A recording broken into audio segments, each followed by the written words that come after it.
최근에 SPC 계열사 평택 공장에서 23세 여성이 소스 배합기 작업하다가 사망한 사고 알고 계시죠? 네. 1분에 40회 정도 도는 속도고요. 높이는 한 120cm 정도 됩니다. 그래서 고인이 키가 160cm인데 120cm 이상의 높이로 10kg에서 20kg 드는 이 소스 통을 들고 들이붓는 형태로 작업을 했다고 합니다. 굉장히 위험한 형태인데 이 상태에서 이걸 또 야간 중노동 형태로 일을 했다라는 게 지금 공장 노동자들의 증언입니다.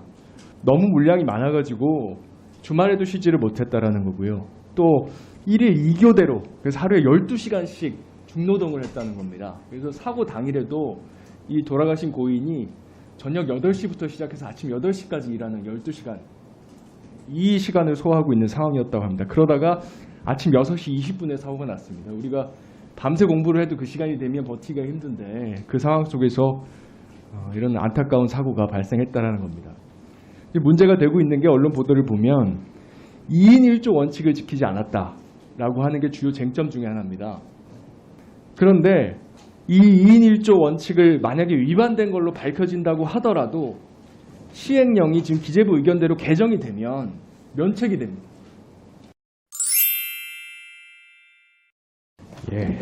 법무부 장관님. 지금 현 정부에서 중대재해처벌법 기업 책임 완화의 움직임이 있다는 거 알고 계시죠? 중대재해처벌법과 관련해서 여러 가지 의견이 있다는 정도 알고 있습니다. 네, 화면 한번 보십시오. 구체적으로 대통령께서 3월 21일 날 중대재해처벌법의 수위 조절이 필요하다 말씀하셨고 국무총리께서 7월 21일 날 중대재해처벌법 법령을 합리화한다. 그리고 경제부총리께서 7월 27일 날 중대재해처벌법을 합리적인 방향으로 선보겠다. 이렇게 쭉 말씀을 하고 계신데 혹시 법무부 입장은 어떻습니까? 중대재해처벌법은 저희 소관 법률은 아니고요. 저기가 오게 되면은 거기에 대해서 보완할 부분이 있는지 잘 검토해서 의견 내겠습니다. 원래는 중대재해처벌법이 노동부하고 법무부 소관 아니었습니까? 노동부 소관입니다. 같은 소관이긴 합니다만 지금 노동부에 담당하고 있습니다. 이게 작년에 보면 중대재해처벌법 시행령 처음 입법 예고할 때도 법무부가 주도를 했고 또 수사검사 간담회를 법무부에서 주재한 적도 있고 실무자 간담회 또 사례 분석집 발간 쭉 이렇게 이루어지고 있었는데 혹시 법무부가 이 일에 좀 관여를 안 하고 있는 특별한 이유가 있을까요? 좀 원래 주무부서 중에 하나였는데 달라진 건 없습니다. 잘못 알고 계신 것 같습니다. 그러니까 지금 주무부서가 아니라고 말씀을 하셔서 말씀드리는 아니요. 지금 그 법의 법 개정이라든가 시행령이라든가 이런 부분에 주무가 노동부에서 하고 있는 것이고요. 저희도 과거에 해왔던 방식으로 지금은 입장이 없습니까? 이 시행령 개정 문제에 대해서는? 제가 아까 말씀드렸죠. 거기서 저희가 신중한 입장을 잘 내겠다 이렇게 말씀드렸습니다. 보면 구체적으로 화면 한번 보십시오. 기획재정부에서 지금 중대재해처벌법 개정 관련돼서는 구체적인 안들이 좀 이야기가 되고 있습니다. 문제가 되는 두 가지가 있는데 하나는 기관에서 인증을 받으면 면책해주는 내용으로 시행령 개정하겠다는 게 하나 있고요.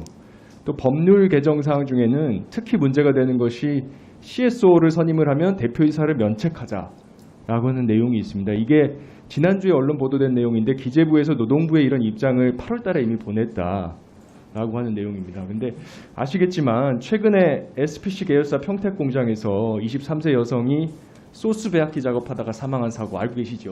네. 관련해서 화면 한번 보여주시죠. 이 영상은 노동부 산하의 기관이 교육 영상으로 만든 영상입니다. 이게 뭐야? 혼합기 벽면에 자꾸 찐득하게 달라붙네. 너는 너무 많이 나온다. 소리만 들어도 좀 끔찍한데요. 뒤에 보시는 화면에 나오는 저 배합기가 실제 현장에서 사용했던 배합기입니다. 이게 굉장히 위험한데요. 1분에 40회 정도 도는 속도고요. 높이는 한 120cm 정도 됩니다. 그래서 고인이 키가 160cm인데 120cm 이상의 높이로 10kg에서 20kg 드는 이 소스 통을 들고 들이붓는 형태로 작업을 했다고 합니다. 굉장히 위험한 형태인데 이 상태에서 이걸 또 야간 중노동 형태로 일을 했다라는 게 지금 공장 노동자들의 증언입니다. 보면 일단은 생산량 자체가 이 소스 배합기 한 대에서 SPL 공장 전체의 냉장 샌드위치 소스를 다 생산을 했답니다. 그래서 5개 라인을 여기에 붙여가지고 5개 컨베이어 벨트로 이 소스를 가지고 샌드위치를 계속해서 만들었다. 그리고 너무 물량이 많아가지고 주말에도 쉬지를 못했다라는 거고요. 또 1일 2교대로 그래서 하루에 12시간씩 중노동을 했다는 겁니다. 그래서 사고 당일에도 이 돌아가신 고인이 저녁 8시부터 시작해서 아침 8시까지 일하는 12시간 이 시간을 소화하고 있는 상황이었다고 합니다. 그러다가 아침 6시 20분에 사고가 났습니다. 우리가 밤새 공부를 해도 그 시간이 되면 버티기가 힘든데 그 상황 속에서 이런 안타까운 사고가 발생했다는 겁니다. 문제가 되고 있는 게 언론 보도를 보면 2인 1조 원칙을 지키지 않았다라고 하는 게 주요 쟁점 중에 하나입니다. 일단 사연이 뭔지 정확하게 밝혀지지는 않았지만 이릉의 보도에 의하면은 질식사였을 가능성이 높다. 소스 배합기에 그러니까 몸이 들어간 상태로 질식했다는 거죠. 근데 이 일하는 장소가 폐쇄된 공간입니다. 그래서 문을 닫으면 그냥 폐쇄된 방이 돼요. 안에서 소리를 질러도 밖에서 안 들립니다. 그렇기 때문에 특히 2인 1조 작업이 중요한 작업입니다. 그래서 한 사람이 위험에 처하면 비상 버튼을 눌러가지고 멈추게 하면 살릴 수 있었다는 뜻이죠. 그런데 이 2인 1조 원칙을 만약에 위반된 걸로 밝혀진다고 하더라도 시행령이 지금 기재부 의견대로 개정이 되면 면책이 됩니다. 왜 그러느냐? 이 지금 SPL 공장이 계속해서 산업안전보건공단으로부터 인증을 받아왔습니다. 2016년부터 2022년까지 8년째 적합 판정 받고 있어요. 이게 뭐냐면 평상시 운영을 엉망으로 해도 인증받을 수 있다는 얘기입니다. 이 지금 2인 1조로 운영을 안 했다라고 하는 거는 계속해서 노동자들이 증언을 하고 있습니다. 사실 그리고 금방 확인이 될 걸로 보여요. 왜냐하면 이 배합에 대해서는 수당을 지급하게 돼 있거든요. 그 배합 수당을 누구한테 줬느냐 그것만 돈만 쫓아가면 금방 나옵니다. 이거를 계속 몇 년째 개선을 안 하고도 계속 적합 인증을 받은 겁니다. 이것 말고도 오늘 아침 보도를 혹시 보셨는지 모르겠는데